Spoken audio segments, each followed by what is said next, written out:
Hello guys, welcome back to this channel. तो आज मैं एक्सप्लेन करने वाली हूँ सोलोमन्स परजुरी सीजन 1 के एपिसोड 7 को। मैंने इसके बाकी सारे एपिसोड ऑलरेडी एक्सप्लेन कर दिए हैं, तो वो आपको मेरे डिस्क्रिप्शन बॉक्स में मिल जाएंगे। तो चलिए एक्सप्लेनेशन को स्टार्ट करते हैं। इस एपिसोड के स्टार्टिंग में हमें दिखाया जाता है कि जो लीसुबो होता है वो जीहून के घर में होता है। यहाँ पर जीहून पढ़ाई कर रहा होता है, तो लीसुबो यहाँ पर बोर हो चुका होता है। तब जो जीहून होता है वो उससे कहता है कि तुम मेरे डैड के रूम में जाकर बुक्स पढ़ सकते हो, यानी कि उनके ऑफिस में।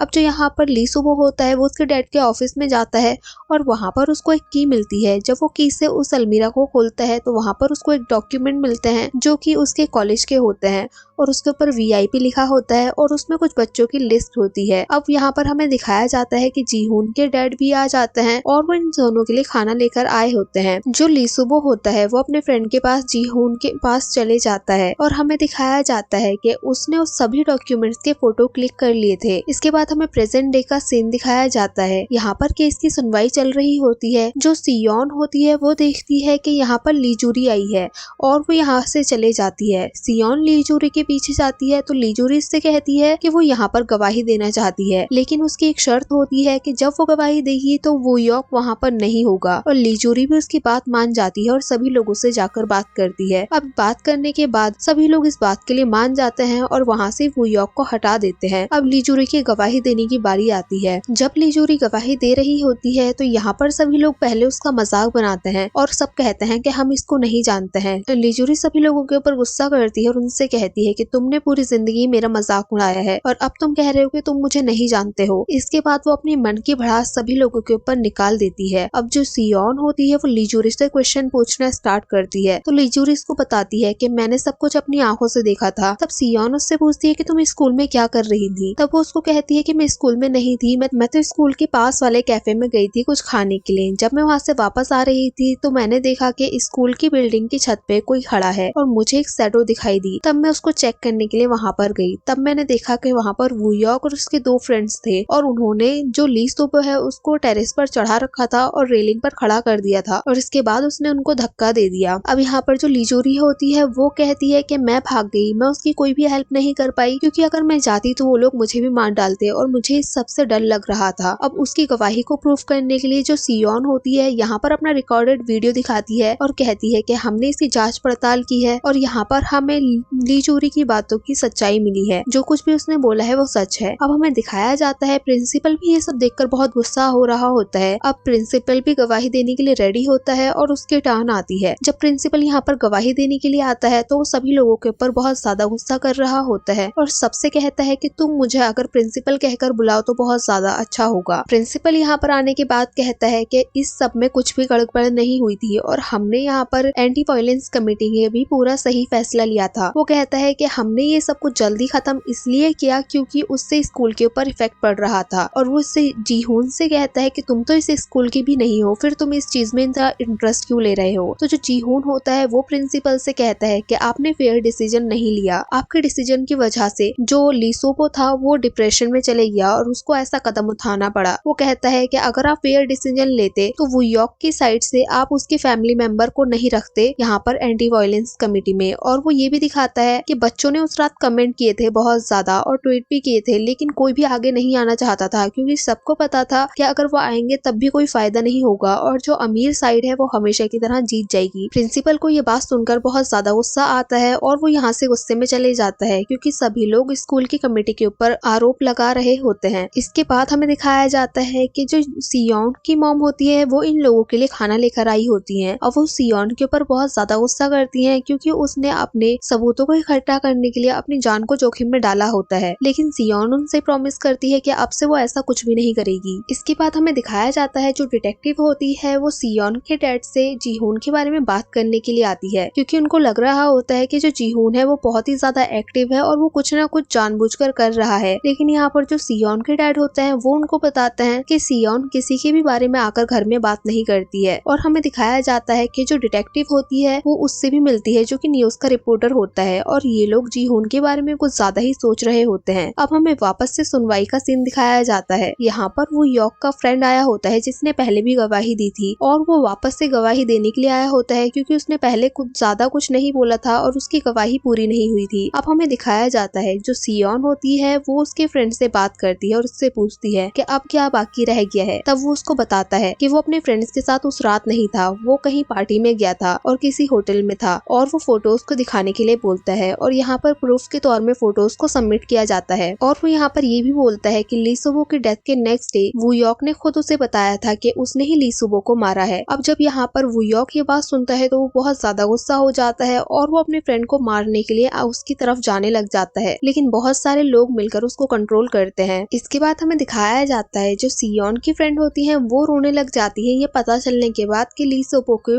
वूयॉक ने ही मारा है। अब यहाँ पर जो सियोन कहती है कि वो उससे कहती है कि अभी हम किसी भी नतीजे पर नहीं पहुंच सकते हैं क्योंकि अभी कोई भी फैसला नहीं आया है। और दूसरी साइड हमें दिखाया जाता है कि सभी लोग अब इसी बात पर डिस्कस कर रहे होते हैं कि वूयॉक ने ही ली सुबो को मारा है और सभी लोगों में हलचल मच जाती है। अब हमें जीहून को दिखाया जाता है जो कि जुनयोंग से कहता है कि वो कुछ सबूत इकट्ठा करने के लिए बाहर जा रहा है और आगे की कार्यवाही अब वो संभालेगा, और यहाँ से जीहून चले जाता है। अब जो जीहून होता है वो वूयॉक के दूसरे फ्रेंड के पास पहुंच जाता है और वो उससे कहता है कि तुम्हें गवाही देने के लिए वहाँ पर आना पड़ेगा क्योंकि जो तुम्हारा फ्रेंड है किम डोंग योंग उसने वूयॉक के ऊपर एक इल्जाम लगाया है जिसको कि अब तुम ही गलत साबित कर सकते हो। लेकिन उसका फ्रेंड वहाँ पर आने से मना कर देता है और उसको जाने के लिए बोलता है। ये बात सुनने के बाद जीहून को गुस्सा आ जाता है और वो दोनों फाइट करना स्टार्ट कर देते हैं। अब हमें दूसरी साइड दिखाया जाता है जो जुनयोंग होता है वो उसके फ्रेंड से क्वेश्चन पूछने के लिए आता है और वो उससे कहता है कि तुम्हारा और वूयॉक का रिश्ता कैसा है। तो वूयॉक का फ्रेंड कहता है कि वो मेरा कोई भी नहीं लगता है और हम दोनों फ्रेंड भी नहीं है। वो कहता है कि उसने बस हमेशा मेरा इस्तेमाल किया है और मुझे उससे नफरत है। तब जुनयोंग यहाँ पर कहता है कि अगर तुम उससे नफरत करते हो तो तुम्हारी गवाही पर यकीन नहीं किया जा सकता है क्योंकि तुम उससे बदला लेने के लिए यहाँ पर झूठ भी बोल सकते हो। और ऐसा बोलने के बाद वो उसकी गवाही को कंसीडर ना करने के लिए डिमांड करता है। इसके बाद हमें दिखाया जाता है कि वूयॉक के फ्रेंड को जो जीहून होता है वो मना लेता है गवाही देने के लिए। अब वो भी यहाँ पर आ जाता है और यहाँ पर हमें दिखाया जाता है कि वूयॉक के फ्रेंड को कटघरे में लाया जाता है गवाही के तौर पर। अब जो जीहून होता है वो उससे क्वेश्चन करना स्टार्ट करता है और जो उसके पहले फ्रेंड ने बताया होता है वो उससे पूछता है क्या ये सब कुछ सही है, लेकिन वूयॉक का फ्रेंड कहता है कि वो झूठ बोल रहा है और वो कहता है कि वूयॉक ने ऐसा बोला जरूर था लेकिन वो मजाक कर रहा था। अब यहाँ पर वो ऐसा भी बोलता है और वो यहाँ पर बताता है कि ली सुबो से वो उसके मरने से कुछ दिन पहले मिला था और यहाँ पर उसको पता चलता है कि जो ली सुबो है उसने जानबूझकर वूयॉक से फाइट की थी क्योंकि जिससे वो मिलना चाहता था वूयॉक से फाइट करने के बाद वो उससे मिल सकता था, और क्योंकि जिस इंसान से वो मिलना चाहता था वूयॉक से फाइट करने के बाद उस इंसान से मिलने का उसका पक्का हो गया था और वूयॉक से फाइट उसने बस इसीलिए की थी। और ली सुबो उसको ये भी बताता है कि उसकी मुलाकात से मेरा सपना पूरा हो जाएगा। और इस एपिसोड के एंडिंग में हमें दिखाया जाता है जो प्रिंसिपल सर होते हैं वो यहाँ पर ली सुबो को टीम लीडर हैन से मिलवाते हैं और यहीं पर ये एपिसोड एंड हो जाता है। सो गाइस हमें कमेंट करके जरूर बताना कि आपको ये वीडियो कैसी लगी। अगर अच्छी लगी हो तो लाइक करें, शेयर करें और कमेंट करें और सब्सक्राइब करें इस चैनल को ऐसी ही मजेदार वीडियोस को देखने के लिए। और हाँ, बेल आइकन को दबाना ना भूलें। Thank you for watching guys.